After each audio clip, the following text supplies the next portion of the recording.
Hello student, पवन Dutika lesson का हम आगे का भाग पढ़ते हैं। आप लोगों को हमने पढ़ाया है, अब हम देखते हैं। इसमें हमने अंडरलाइन किया है। ऐसा नहीं कि जो हमने अंडरलाइन किया वही परीक्षा में आपको अंडरलाइन हो।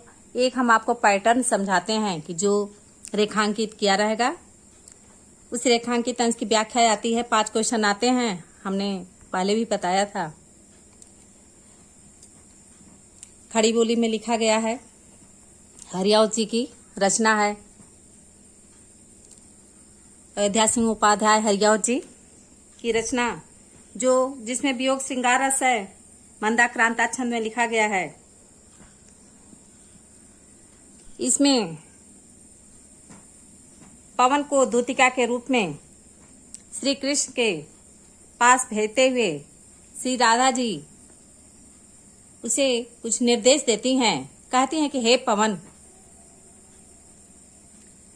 जो कोई भी इस सदन में चित्र उद्यान का हो, आओ हूँ प्राणी विपुल उसमें घूमते बावले से।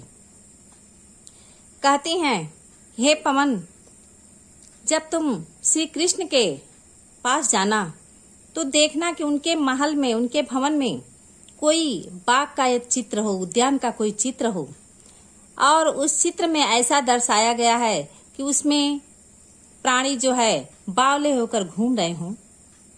तो जाके सन्निकट उसके आओ हिला के उसे भी।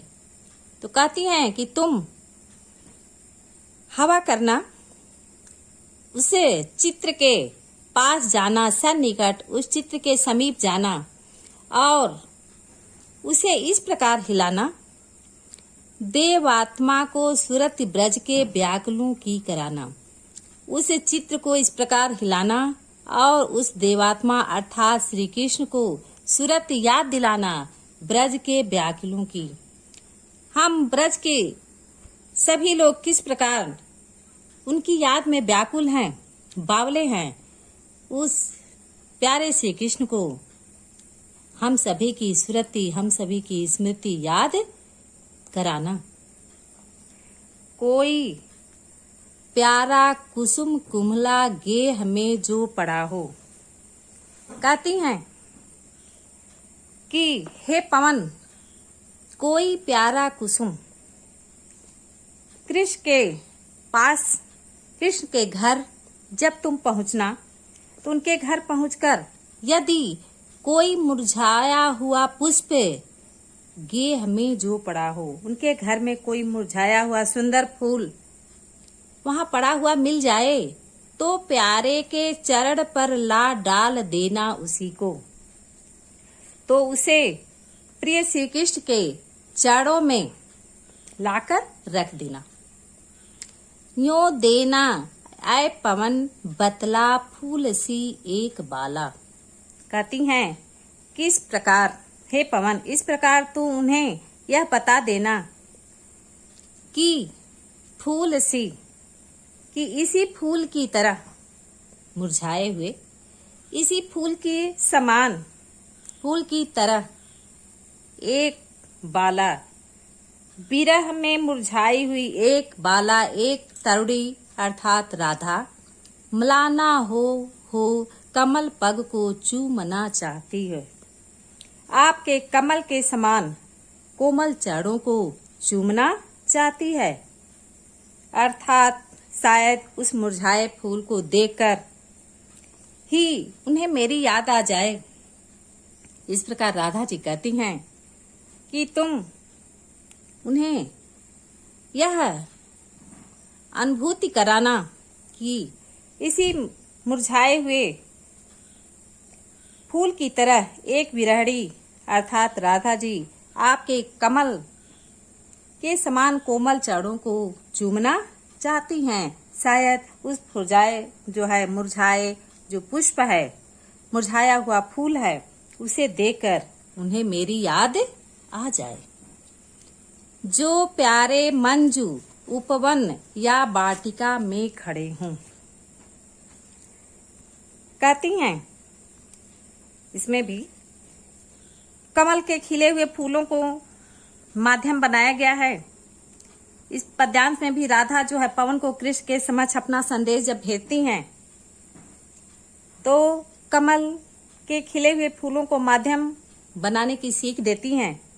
कहती हैं कि जो प्यारे मंज उपवन या वाटिका में खड़े हों, छिद्रों में जा क्वड़ित करना वेड़ सा किंचकों को। राधा जो है पवन को कहती हैं कि यदि तुम्हें कृष्ण किसी उपवन या वाटिका में खड़े दिखाई दें या खड़े नजर आए तो तुम्हें क्या करना है, तो तुम बांसों के छिद्रों में पहुंचकर उन्हें बांसुरी के सदृश बजाना। छिद्रों में जा क्वड़ित करना बेड़ सा किंचकों को। तुम बांसों के छिद्रों में पहुंचकर उन्हें बांसुरी के समान बजाना। यो होवेगी सूरत उनको सर्व गोपांगना की। जब तुम इस प्रकार करोगी तब उन्हें उनकी बांसुरी सुनने के लिए व्याकुल होती गोपियों की याद आ जाएगी, जो है बंसी श्रवण रुचि से दीर्घ उत्कंठ होती। क्योंकि उन्हें बंसी की आवाज सुनने से उनके मन में बहुत उत्कंठा होती है, वह उसे सुनने के लिए बहुत व्याकुल हो उठते हैं। आगे देखते हैं। लाके फूले कमल दल को श्याम के सामने ही। राधा जी जो है पवन को कहती हैं, आगे उसे बताती हैं, समझाती हैं कि जब मेरे प्रियतम के समक्ष उस लाके फूले कमल दल को, मेरे प्रियतम श्री कृष्ण के समक्ष खिले हुए कमल की पंखुड़ियों को थोड़ा थोड़ा विपुल जल में व्यग्र हो डुबाना। व्याकुल होकर, व्यग्र होकर, व्याकुल होकर थोड़ा थोड़ा जल में डुबाना। कहती हैं कि लाके फूले कमल दल को श्याम के सामने ही। राधा आगे कहती हैं कि जब मेरे प्रियतम श्री कृष्ण के सामने खिले हुए कमल की पंखुड़ियों को व्याकुल होकर थोड़ा थोड़ा क्या करोगी, जल में डुबाना। यों देना ऐ भगिनी जतला एक अम्भोज नेत्रा, आंखों को ही विरह विधुरा बवारी में बोरती है। कहती हैं कि ये बहन, ताकि ये बहन भगनी ऐ बहन, उन्हें इस प्रकार याद दिलाना, यह देख श्री कृष्ण को इसका आभास हो जाए कि अम्भोज नेत्रा की कमल नेत्रों वाली राधा जो है आंखों को हो ही विरह विधुरा वार में बोरती है। कमल के समान नेत्रों वाली राधा जो है वियोग में व्यथित होकर अपने नेत्रों को आंसुओं में डुबोए रखती है, अर्थात वह दिन रात आपके वियोग में क्या करती हैं, रोती रहती हैं। धीरे लाना वहन करके नीप का पुष्प कोई। कहती हैं कि इस प्रकार तुम धीरे धीरे कोई कदम्ब का, नीप का पुष्प धीरे धीरे अपने हवा के झोंकों के माध्यम से कदम का पुष्प को लाना, कोई कदम का पुष्प लाना और प्यारे के चपल दृग के सामने डाल देना और श्री कृष्ण, प्यारे श्री कृष्ण के चंचल नेत्रों के सामने उस पे कदम के पुष्प को गिरा देना, डाल देना। ऐसे देना प्रकट दिखला नित्य आशंकिता हो, कैसी होती विरह बस में नित्य रोमांचिता हूँ। इस प्रकार जो है तुम श्री कृष्ण के सामने जब पुष्प को डाल दोगी तो वह उस प्रकार के क्रियाकलाप को देकर सशंकित हो जाएंगे। कैसी होती विरह बस मैं नित्य रोमांचिता हूँ, मैं विरह के वशीभूत, मैं इस प्रकार जानने के लिए रोमांचित हूँ। मेरे मन में यह भावना है कि तुम किस प्रकार उन्हें मेरा संदेश पहुंचाती हो। इस प्रकार स्टूडेंट हम देखते हैं, इम्पॉर्टेंट पैरा है, इसमें हम रेखांकित किए हैं। आपको बतला दें कि कमल पग, इसमें क्या है? उपमालंकार है। यहाँ जो है उपमालंकार है। आगे हम देखते हैं, इसमें जो है थोड़ा थोड़ा, यहाँ पुनरुक्ति प्रकाश अलंकार हो गया। इस प्रकार हर जगह अनुप्रास है, अनुप्रास अलंकार। इसमें कवि ने अनुप्रास अलंकार का प्रयोग किया है। तो इसमें जो है 5 क्वेश्चन आते हैं। तो पहला क्वेश्चन आप लोगों को हमने बताया था कि इसमें पहला क्वेश्चन रहेगा कि प्रस्तुत पद्यांश का शीर्षक तथा रचनाकार का नाम लिखिए, या प्रस्तुत पद्यांश का संदर्भ लिखिए। माने जैसे क्वेश्चन आता है उसका आंसर उस प्रकार आप देंगे। तो इसमें आप पहले क्वेश्चन का आंसर लिखेंगे कि प्रस्तुत पद्यांश का शीर्षक पवन दूतिका है तथा रचनाकार का नाम अयोध्या सिंह उपाध्याय हरिऔध है। संदर्भ पूछता है तो आप अलग ढंग से लिखेंगे कि प्रस्तुत पद्यांश हमारी पाठ्य पुस्तक हिंदी के पवन दूतिका शीर्षक पाठ से लिया गया है, या उद्धृत है, या अवतरित है। इसके रचयिता अयोध्या सिंह उपाध्याय हरिऔध हैं। जैसे क्वेश्चन करता है आप उसके अनुसार आंसर दोगे। फिर जो है यदि प्रश्न करता है कि राधा स्वयं विरहावस्था से श्री कृष्ण को अवगत कराने के लिए पवन को क्या उपाय सुनाती हैं, तो आप लिखेंगे व्याख्या में जो हमने समझाया है उसी के आधार पर आप लिखेंगे कि राधा श्री कृष्ण को स्वयं की विरहावस्था एवं पीड़ा से अवगत कराने हेतु पवन से कहती हैं कि श्री कृष्ण के समक्ष उपस्थित कमल के पत्तों को पानी में डुबोना, ताकि उस दृश्य को देखकर श्री कृष्ण कमल से नैनों वाली राधा की वियोगावस्था को पहचान। इसमें तीसरा क्वेश्चन है रेखांकित अंश की व्याख्या कीजिए।